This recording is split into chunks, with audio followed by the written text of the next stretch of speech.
প্রধানমন্ত্রী নরেন্দ্র মোদীর স্বপ্ন ভোকাল ফর লোকাল সত্যি বাস্তবায়িত করা।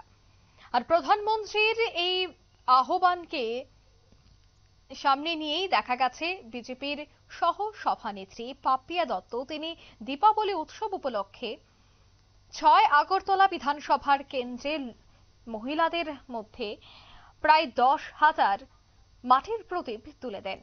সেই উদ্দেশ্য একটাই, 10,000 মাটির প্রদীপ তুলে দিয়ে ভোকাল ফর লোকালের বার্তা দেওয়া।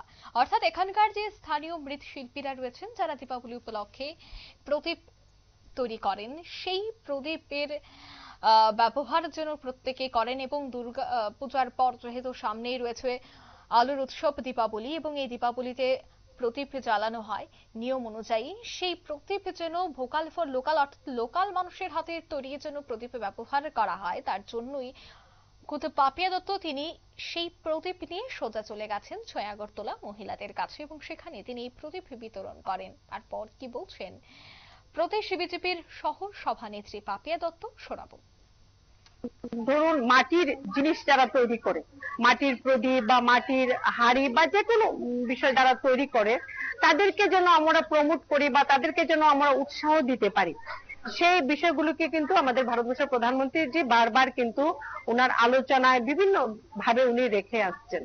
এবং তাই সেই উদ্দেশ্যকে সামনে রেখে যেহেতু দীপাবলি আসন্ন, আমরা পুজো করতে চলেছি, আমরাও যেন আমাদের ভারতবর্ষের যে চিরাচরিত যে আমাদের, যদি বলে এটাকে পরম্পরা বলবো, যে বাড়িতে মাটির প্রদীপ জ্বালানো, কারণ মাটির প্রদীপ থেকে বাড়িতে একটি সকারাত্মক যে এনার্জি সেটা ক্রিয়েট হয় আমরা প্রত্যেকেই জানি।